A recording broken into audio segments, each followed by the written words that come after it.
Muchas gracias, mis estimados amigos. Veo tantas caras y tan buenos amigos que tengo que confesárselos. Espero que no se me ocurre escuchar la primera hora. Pero primero es el trabajo. No nos faltaría un link seguramente. Estimados amigos, muchas gracias. Siempre es un honor estar en Mérida y siempre es un honor estar presente en algún evento acompañado del indiscutible líder del desarrollo del estado de Yucatán, que es el gobernador del estado, Orlando Zapata Bello. Muchas gracias, señor gobernador.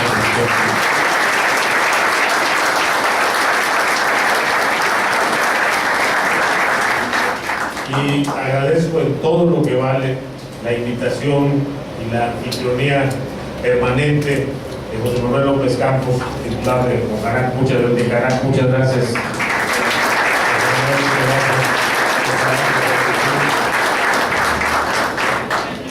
Me acompañan hoy distinguidos funcionarios federales, el señor subsecretario Alejandro Nieto Ríquez, que está precisamente en una misión muy importante que explicaré aquí en Yucatán. Le saludo con muchísimo gusto al señor director del Infonavit, don Alejandro Murat, y al señor director del RAN, don Manuel Ignacio Acosta, y nuevamente saludo con mucho gusto al representante del Poder Judicial del Estado, estimado amigo don Santiago Altamirano. Muchas gracias, señores delegados federales que nos acompañan esta mañana. El presidente definió que teníamos que cambiar el rumbo de la vivienda en el país. El panorama estaba muy a la vista, muy identificado. Tenemos desarrollos en el Estado de México, en Hidalgo, donde prácticamente para llegar a su centro de trabajo se consumen de alrededor entre 3 y 4 horas. Ayer un investigador alemán decía que en algunos casos hasta 7 horas en los traslados. Lo que estaba propiciando esto en el tejido social era impactante. El grado de violencia intrafamiliar en estos desarrollos, el grado de vivienda abandonada en estos desarrollos, pues no solamente impactaba socialmente, sino económicamente. Sin embargo, hay que reconocer que esto fue parte de un esfuerzo bien encaminado, particularmente después de 2007, que llevó a cifras espectaculares en el número de viviendas construidas. Sin embargo, otros aspectos se descuidaron, por ejemplo, el de la ubicación de la vivienda. La lógica económica lo reducía a un término muy simple: tierra muy barata, construcciones lo más económicas posibles, y con eso estamos saldando el compromiso con la gente de darle una vivienda. Pero la realidad siempre cerca nos demostró que no se saldaba nada.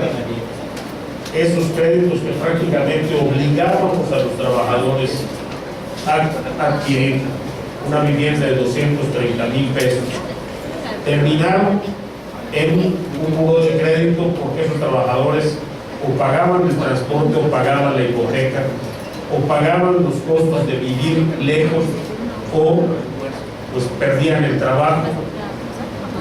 Nos demostró que la ecuación desde el punto de vista económico era correcta, pero desde el punto de vista cualitativo, a la larga iba a tener consecuencias como las tiene ahora desde el punto de vista económico. 3 grandes empresas además eran las que concentraban esta oferta de vivienda en el país.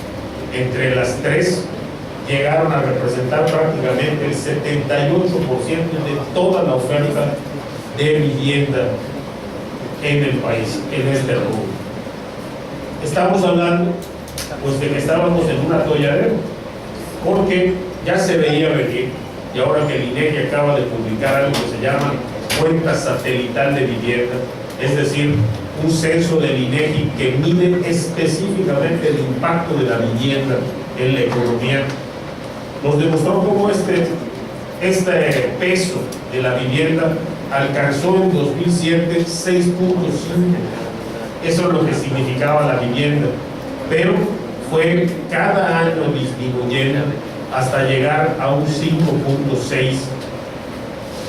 Ese punto perdido significó miles de empleos en la industria, significó miles de casas que dejaron de producirse, pero también significaba una oportunidad.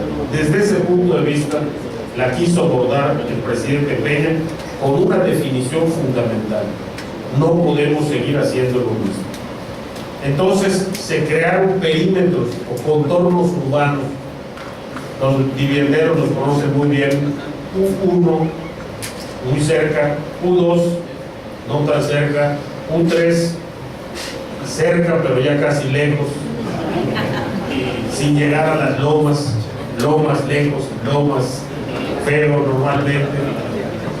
Pero estos contornos fueron la piedra angular de la modificación de la política de vivienda nacional.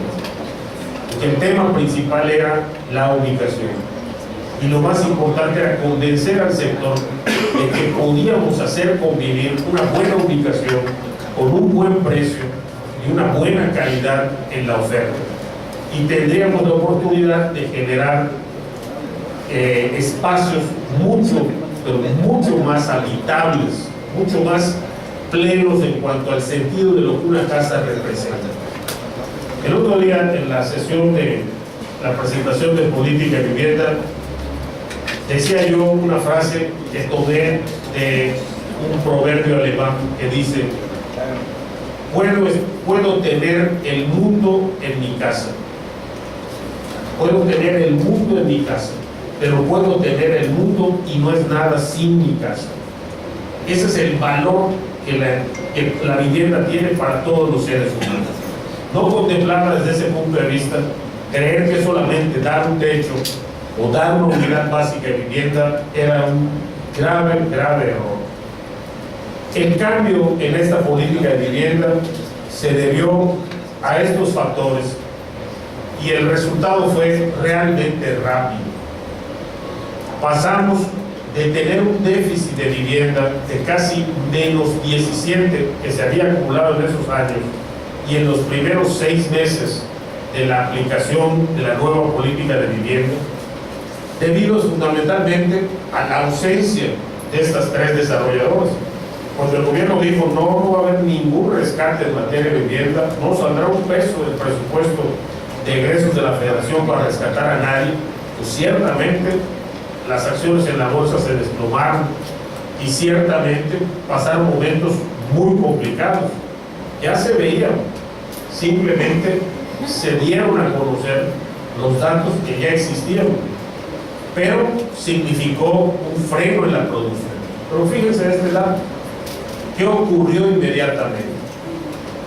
Lugares como Yucatán empezaron a registrar más inversionistas, más constructores, más afiliados a la Cámara del Ramo, y a nivel nacional este fenómeno ocurrió exactamente igual, y empezamos a ver apuestas muy audaces, ya preparadas, pero que tenían la duda de si efectivamente podrían acceder a los apoyos del gobierno, apoyos que concentraban estas 3 grandes empresas.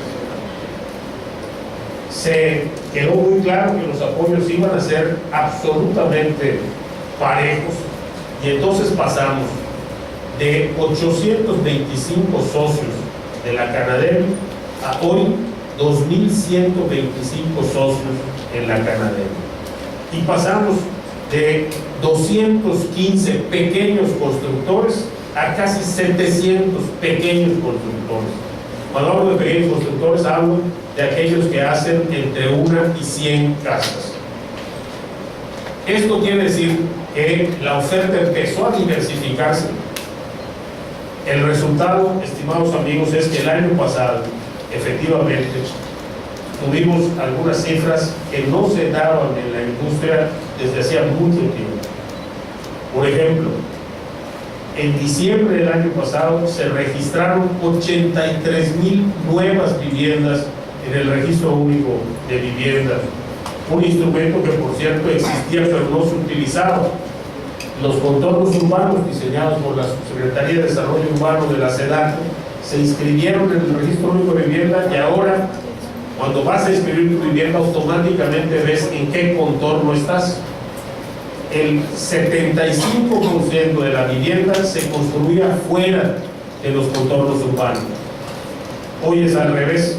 El 60% se construye dentro de estos tres contornos urbanos. Otro dato fundamental es la vivienda vertical. Solo el 3% de la vivienda era vertical. El año pasado el 75%, el 35% de la vivienda es vivienda de tipo vertical. Me da mucho gusto, por ejemplo, les decía que Alejandro Nieto vino a algo específico, que haya espacios como San Marcos, por aquí anda Olvera, espacios como San Marcos y también San Anivero. San Marcos está haciendo una oferta de vivienda vertical dentro de contornos urbanos en la ciudad de Mérida, y va a ser el primer caso de asociación de subsidio CONAVI y subsidio SEDATU para reforzar este impulso a construir más cerca, a construir dentro de las ciudades. Podemos hacerlo. Imagínense ustedes la García Jiménez. No hay colonia con calles más grandes que la avenida que las que hay en García Jiménez. Es sin duda una de las zonas más arboladas de la ciudad, y así debe permanecer, pero seguir insistiendo en construir fuera, lo único que va a propiciar es este impulso de llevar a la gente cada vez más lejos, lo cual es cada vez más caro para las autoridades y también para los ciudadanos. La posibilidad de rehabilitar estos espacios que todavía están dentro de la ciudad, y pensemos en algunos que son relativamente nuevos, o fraccionamientos que ya existían, como los de la Cámara de Comercio, por ejemplo, o el fraccionamiento Cámara de Comercio está aquí en Yucalpetén, o Juan Pablo II, o los no tan viejos Munzayes y Choclanes. Con toda esa disponibilidad de tierra, la tarea es muchísima. Pero, ¿qué pasa? ¿Y por qué es importante este convenio y este paso que está dando Canaco Servitur? Pues nosotros podemos hablar y hablar de la oferta, pero lo que necesitamos es acercarnos a la demanda. En su exposición, José López explicaba con mucha claridad, prácticamente el 70% de los créditos que otorgó Infonavit provinieron del sector comercio. Esa es nuestra demanda. Hay más de 200,000 trabajadores y casi 125,000 o 150,000 con demanda vigente de vivienda, es decir, que todavía no han adquirido un crédito de vivienda. A esos tenemos que enfocarnos, con productos nuevos, con productos interesantes, con productos que puedan balancear una forma de vida con una posibilidad real de pago. No hay mejor momento para adquirir una vivienda que ahora. Yo abro mi correo todos los días y por ratos me siento como la doctora Corazón. Soy Sonia, soy enfermera. ¿Cree usted que pueda acceder a un crédito de vivienda jefa de familia? Yo mantengo sola mi casa. Ahora sí puede. Ahora sí puede. La variedad de productos que está creando Infonavit sí le permiten eso. Pero hay algo más importante. Infonavit tomó dos determinaciones claves el año pasado. Una, Infonavit en pesos, pero otra, también muy importante, subir el monto del préstamo que puedes obtener de Infonavit, que pasó de un tope de 427,000 pesos a 900,000 pesos. ¿Qué significa esto, estimados amigos? Estábamos obligando a los trabajadores a comprar casas de 170 y 230,000 pesos que luego abandonaron. Hoy, un trabajador puede acceder a una casa de 650 o de 470 o de 550,000 pesos y les aseguro que no la va a abandonar. Es una mejor casa, es más amplia, está mejor ubicada y por supuesto la aprecia más. Esta encuesta que les decía del INEGI incluyó un concepto muy interesante, señor gobernador, que es el bienestar subjetivo. Y le preguntara a la gente, ¿cuál es el estado en el que se encuentra usted más satisfecho con respecto a su casa? ¿Rentando, prestando, recibiéndola del gobierno? La respuesta abrumadora fue pagándola. La gente reconoce en su vivienda no solamente el lugar que la cubre, reconoce el logro de su esfuerzo, es su herencia, es lo que va a transmitir. Y un trabajador que viene a nuestra tienda todos los días y que es leal en su trabajo a la empresa, un trabajador que tiene con nosotros 11 años, entró a los 18 y hoy ha consolidado, entró como asistente y hoy se ha consolidado como vendedor, o como distribuidor, o como dispensador. Ese, con una recompensa de este tamaño, será el más fiel y permanente aliado, no solo de esa empresa, sino del país, que es lo más importante. Se sentirá satisfecho de vivir en un lugar que le permite alcanzar logros concretos, como por ejemplo llegar a tener una casa. Yo creo, estimados amigos, que estamos en un momento muy bueno.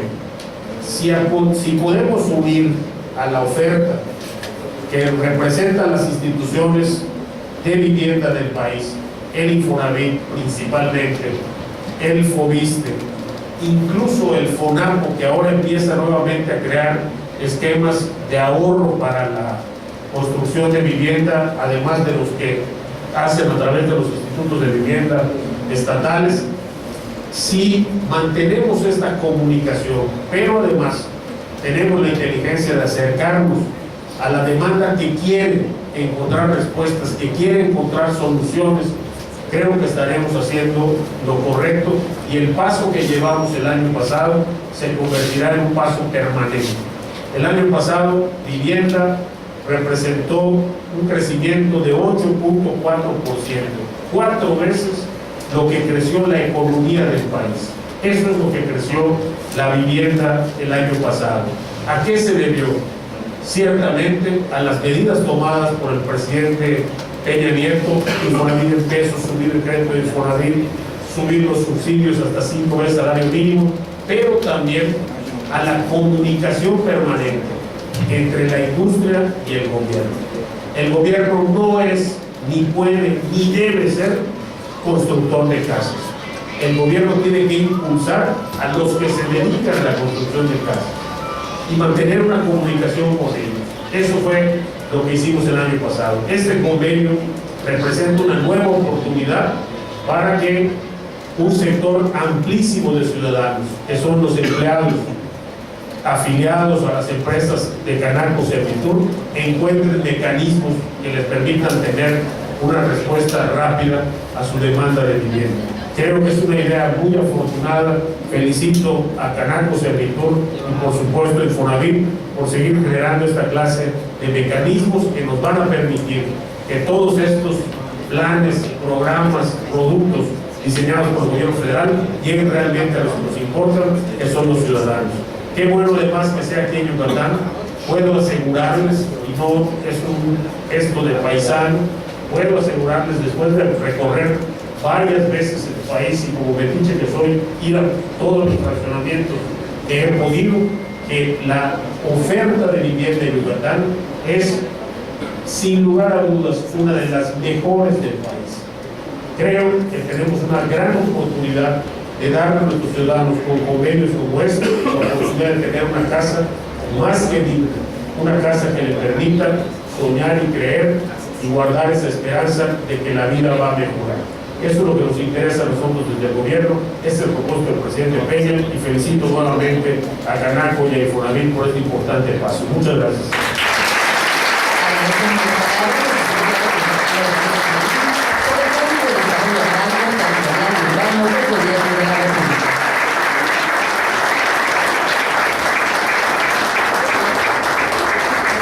Les invitamos a ocupar sus lugares.